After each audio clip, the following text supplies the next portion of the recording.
Good morning all of you.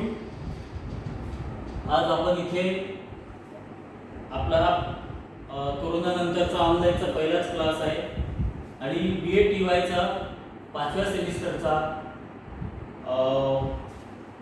सेमिस्टरला जो भारताचा भूगोल आहे, भारताचा प्राकृतिक भूगोल म्हणजे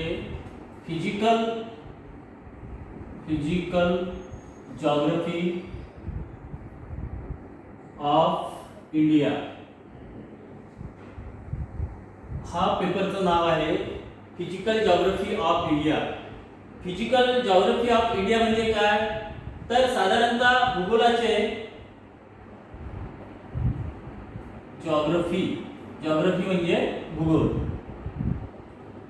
तर भूगोलाचे साधारणतः दोन विभाग पडतात. पहिला एक आहे फिजिकल जॉग्राफी आणि त्यानंतर आहे ह्यूमन जॉग्राफी.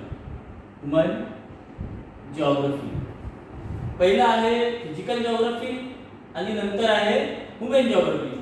फिजिकल जॉग्राफी मध्ये जे काही नैसर्गिक घटक आहेत, उदाहरणार्थ पर्वत, पठार, मैदान, नद्या, हिमनद्या, हे काही जे फिजिकल घटक आहेत त्यांचा आपण इथे फिजिकल जॉग्राफी मध्ये अभ्यास करतो.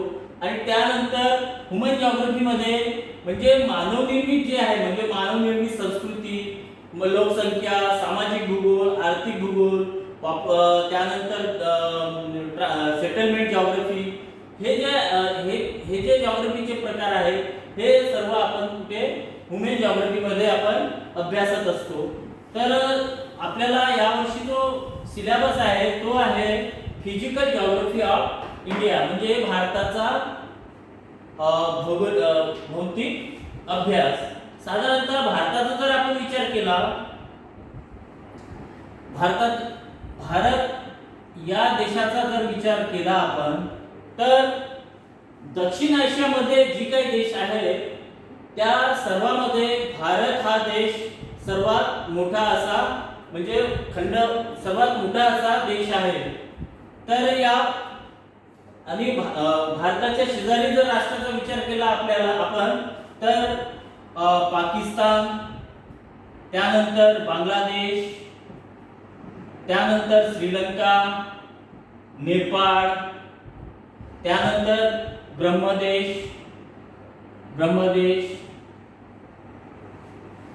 ही सर्व भारताचे शेजारी राष्ट्र आहेत. आणि पूर्वीच्या काळामध्ये एक भारत म्हणजे पूर्ण एकच हा उपखंड म्हणून याला ओळखले जायचे आणि हे सर्व देश भारतामध्ये समाविष्ट होते. परंतु कालांतराने ते वेगवेगळे झाले. तर इतिहासाचा जर विचार केला तर अफगाणिस्तान पर्यंत भारताची भूसीमा पूर्वी होती असं जाणकारांचं मत आहे. परंतु आता ते सर्व देश काय वेगवेगळे झालेले आहेत. तर भारताचा फिजिकल जॉग्राफी आपण अभ्यास करताना आपल्याला मग कोणत्या घटकांचा आपण अभ्यास करू, तर साधारणतः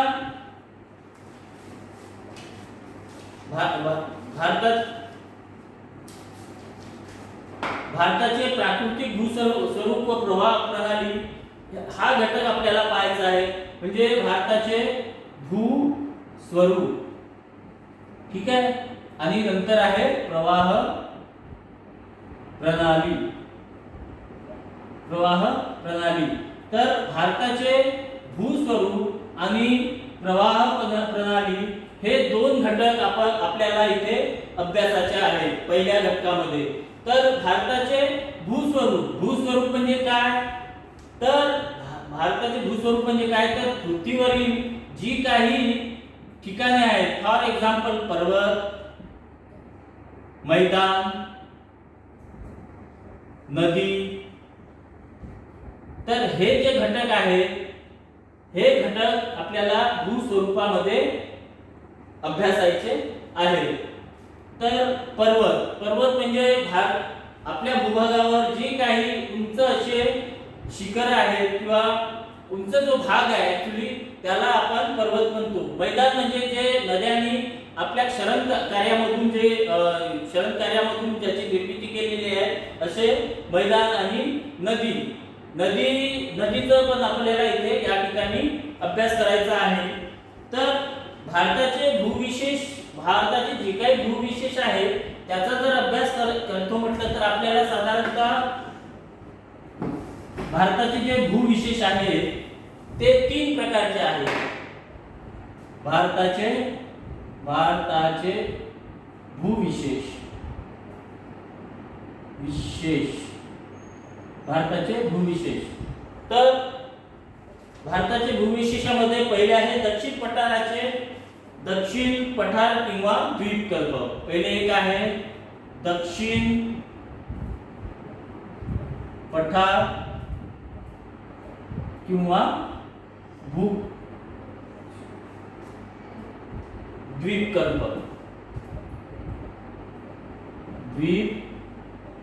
द्वीपकल्प. आणि नंतर दुसरा आहे तेथीस सागर आणि तिसरा आहे इंडो ब्रह्मा नदी.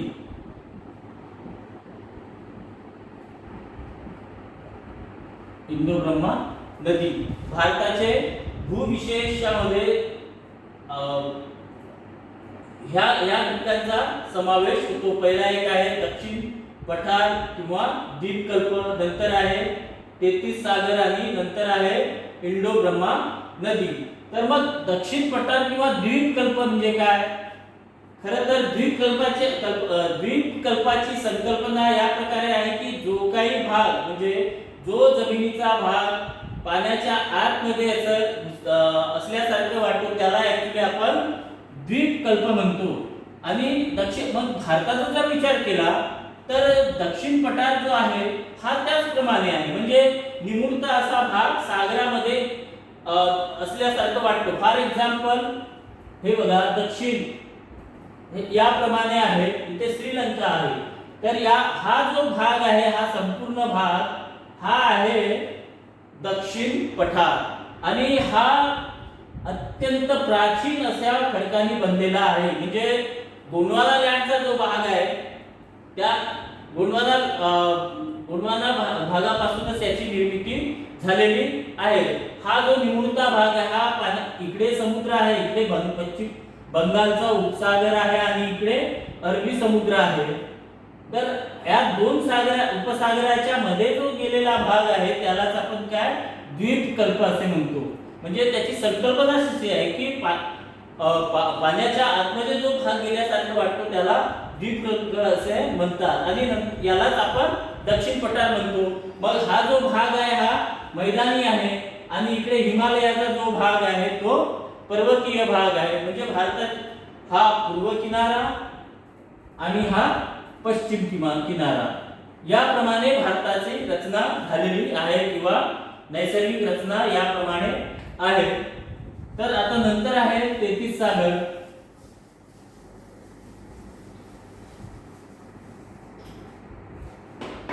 दक्षिण भारताच्या पठारानंतर आपल्याला नंतर पाहायचं आहे की तेथीस सागर. दुसरा आहे तेथीस सागर. तर तुम्हाला असं विचार येत असेल की भारताच्या नकाशामध्ये म्हणा किंवा फिजिकल स्ट्रक्चर मध्ये आपण जर असं लक्षपूर्वक बघितलं तर आपल्याला तेथीस सागर नावाचा सागर कुठेच दिसत नाही. तुम्हाला विचार करायला थोडं म्हणजे वेगळं वाटत असेल की नेमकं तेथीस सागर आहे कुठे. तर ट्रियासिक युगामध्ये म्हणजे जवळजवळ 1 कोटीपेक्षा जास्त वर्षापूर्वी म्हणजे दक्षिण द्वीपकल्प आहे त्याच्यावरती तेथीस सागर नावाचा सागर अस्तित्वात होता असं शास्त्रज्ञाचं मत आहे. उदाहरणार्थ की ज्या ठिकाणी अलीकडे हिमालय पर्वत आहे त्या ठिकाणी तेथीस नावाचा सागर अस्तित्वात होता असं तज्ञांचं मत आहे. आणि तिथली भौगोलिक परिस्थिती जरी बघितली तरी आपल्याला असं लक्षात येईल की खरंच त्या ठिकाणी हिमालयाच्या ठिकाणी तेथीस सागर अस्तित्वात होता.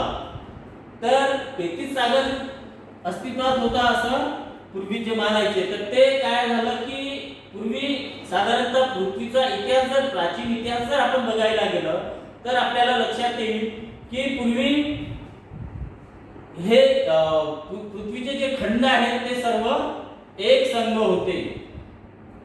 पृथ्वीचे जे काही खंड आहेत ते एक संघ होते. अमेरिका, आशिया, त्यानंतर ऑस्ट्रेलिया, युरोप, उत्तर अमेरिका आणि दक्षिण अमेरिका हे सर्व एक संघ होतं. परंतु कालांतराने काही आंतरिक घडामोडीमुळे त्याचे ते शकले होऊन वेगवेगळे पसरत गेले. ऍक्च्युली त्या सर्व एकसंघ याला गोंडवाना लँड म्हणायचे. गोंडवाना लँड. आणि म्हणजे जमिनीचा भाग होता तो गोंडवाना लँड आणि सागराचा जो भाग होता त्याला पॅन्थालॉसा म्हणायचे. पॅन्थालॉसा. मग कालांतराने ते वेगवेगळे झाले आणि त्यातले काही भाग विखंडित होऊन ऑस्ट्रेलिया वेगळा झाला आणि आफ्रिकेला लागलेला जो एक भाग होता तो सरकून ज्या ठिकाणी 33 सागर होते त्या ठिकाणी तिकडे सरकत जाऊन तिथे मग त्या 33 सागरात नष्ट होऊन त्या ठिकाणी जो गाड होता त्या गाडामुळे काही भाग वर आला आणि हिमालय पर्वताची निर्मिती आपल्याला झालेली दिसते. आणि शास्त्रज्ञाचं असं अजूनही मत आहे की हिमालयाची उंची दिवसेंदिवस वाढत आहे. तर हे 33 सागर त्या ठिकाणी अस्तित्वात होता पूर्वी. इंडो ब्रह्मा नदी तिसरा घटक आहे. इंडो ब्रह्मा नदी. इंडो ब्रह्मा नदीचे सुद्धा तसंच आहे. इंडो ब्रह्मा नदी. तर ही इंडो ब्रह्मा नदी हिमालयामधून उगम पाहून ती भारतामध्ये जेव्हा वाहत होती तेव्हा तिला सिंधू आणि गंगा ह्या नद्या तिच्या उपनद्या होत्या इंडो ब्रह्मा नदीच्या. परंतु काही भौगोलिक हालचालीमुळे ही नदी सुद्धा लुप्त झालेली आहे. फक्त गंगा आणि सिंधू नदीच या अस्तित्वात आहेत. तसेच आपण एक सरस्वती म्हणतो. सरस्वती नदी सुद्धा काय ही लुप्त झालेली आहे. फक्त तिचे आता फुटमार्क्स दिसतात आपल्याला. परंतु लाखो वर्षापूर्वी ही इंडो ब्रह्मा नदी आणि सरस्वती नदी ह्या अस्तित्वात होत्या. इंडो ब्रह्मा नदी हिमालय पर्वतामधून उगम पावून ती मग बंगालच्या उपसागराला जाऊन मिळायची. परंतु ती नदी आता अस्तित्वात नाही. तर हे 3 घटक आपल्याला बघायचे आहे. याचा सविस्तर आपण टॉपिक वाईज नंतर घेऊ. परंतु आपल्याला दक्षिण भारताचे पठार किंवा द्वीपकल्प, त्यानंतर आहे 33 सागर आणि इंडो ब्रह्मा नदी हे 3 घटक आपल्याला अभ्यासाचे आहेत. तर त्यानंतर भारताच्या भूरूपांचे विभाग हे सर्व कशामध्ये आहे? फिजिकल जिओग्राफी मध्ये आहे. हे जर ह्युमन जिओग्राफी जर असतं तर ह्युमन जिओग्राफी मध्ये आपल्याला इथलं पॉप्युलेशन, इथली वयोरचना, समाज, धर्म, वंश, पंथ ह्या घटक आपण हे घटक सर्व अभ्यासले असते. परंतु फिजिकल जिओग्राफी असल्या कारणाने फक्त भारताचे जे काही फिजिकल घटक आहेत तेच आपल्याला इथे अभ्यासायचे आहेत. तर त्या अनुषंगाने भारताच्या भूरूपांचे विभाग. तर भारतामध्ये कशा प्रकारचे भूविभाग आहेत त्या संदर्भात आपण इथे माहिती घेणार आहोत. भारताचे भूरूपांचे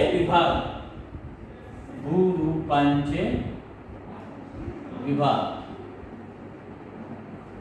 ठीक आहे. तर भारताचे भूरूपांचे विभाग हा एक विभाग आपल्याला इथे अभ्यासायचा आहे. तर यामध्ये पहिला आहे हिमालय पर्वत. हिमालय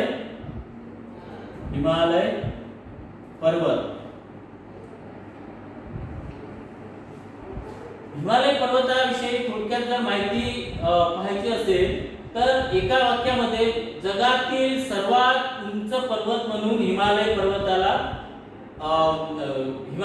आहे. तिथील शिखरांवर वर्षभर बर्फ म्हणजे हिम आच्छादलेला असतो. त्यामुळे त्याला हिमालय पर्वत असे म्हणतात. तर हिमालयातील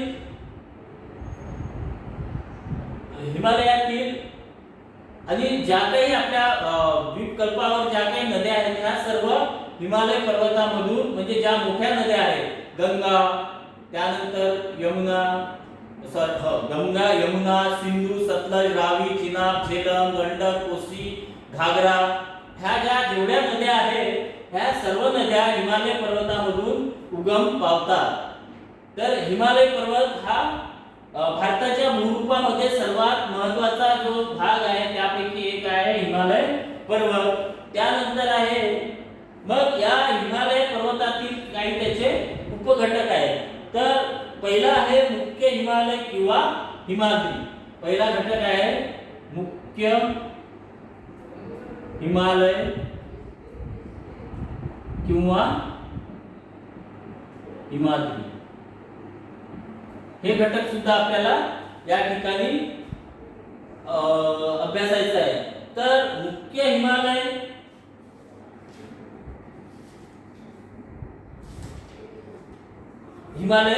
मुख्य हिमालय किंवा हिमाद्री हे घटक सुद्धा आपल्याला इथे अभ्यासायचा आहे. तर हिमालयामध्ये सर्वात हिमालयातील सर्वात उंच शिखर हे नेपाळमध्ये अस्तित्वात आहे. तर नेपाळमध्ये जो सर्वात उंच शिखर जो अस्तित्वात आहे त्याला आपण माउंट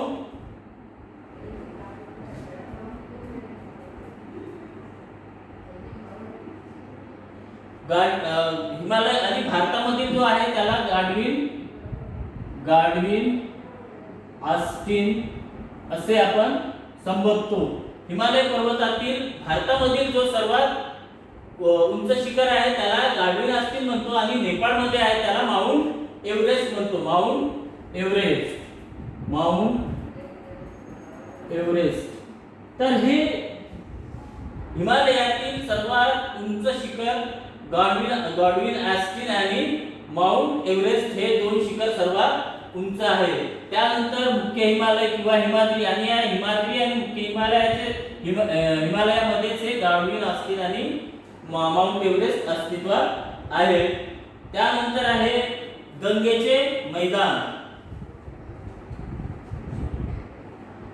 हिमालय भूरूपेमध्ये आपण पाहू की नंतर काय आहे, भारताचे भूरूपांचे वितरण पहिला हिमालय आहे आणि त्यानंतर गंगेचे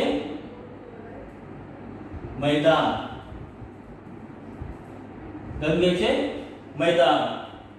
तर गंगा नदी आपल्यासाठी अत्यंत पवित्र अशी नदी आहे आणि ती भारतातील सर्वात मोठी नदी आहे.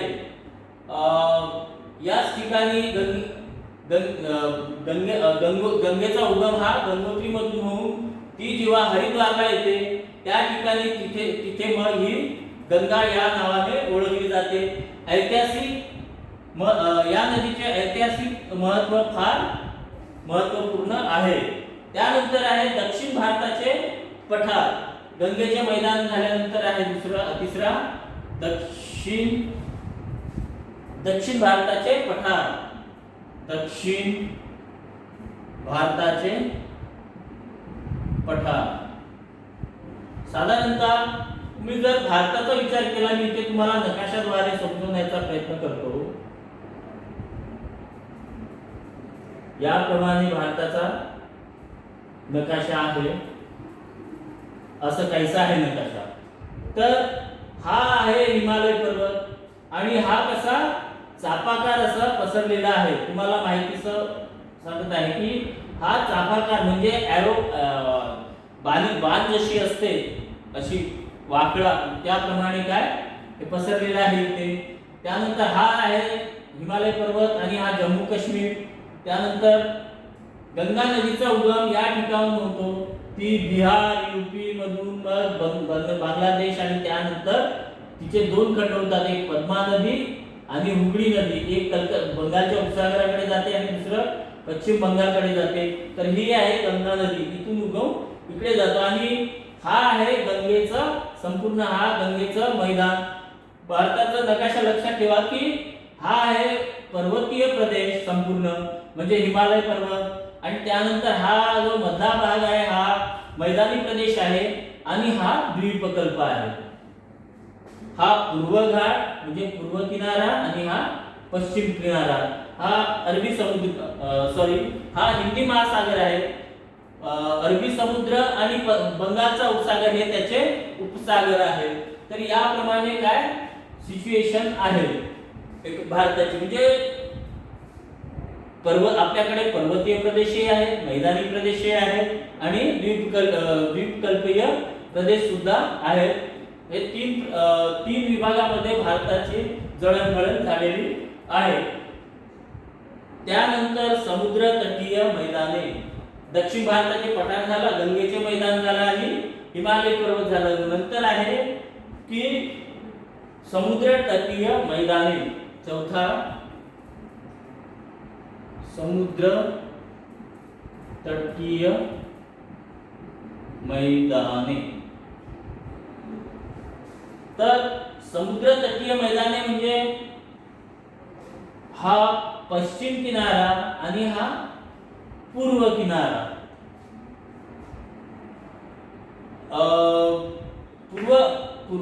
पश्चिम किनाऱ्याचा जर विचार केला तर या ठिकाणी जे काही मैदाने आहेत म्हणजे सागराला लागलेले, तिथली जमीन सुद्धा काय अतिशय सुपीक आणि पिकायोग्य आहे आणि त्या ठिकाणी सुद्धा काय लोकसंख्येची सर्वात जास्त इथे घनता पाहायला मिळतो. हा पूर्व किनारा आहे आणि पूर्व किनाऱ्यापेक्षा पश्चिम किनारा हा थोडा उंच आहे, याची कडा उंच आहे. पूर्व किनाऱ्याला त्या प्रमाणामध्ये कमी आहे. याचं कारण काय की पूर्व किनाऱ्यावरती सर्वात जास्त नद्या या जाऊन मिळतात. सर्वात मोठी नदी गंगा, त्यानंतर गोदावरी, कृष्णा, गंडक, ह्या सर्व नद्या या किनाऱ्याला जाऊन मिळतात. परंतु पश्चिम किनाऱ्याला फार कमी नद्या येऊन मिळतात. इथे सर्वात जास्त नद्या जाऊन मिळतात. त्यामुळे इथला जो किनारा आहे हा उथळ आहे.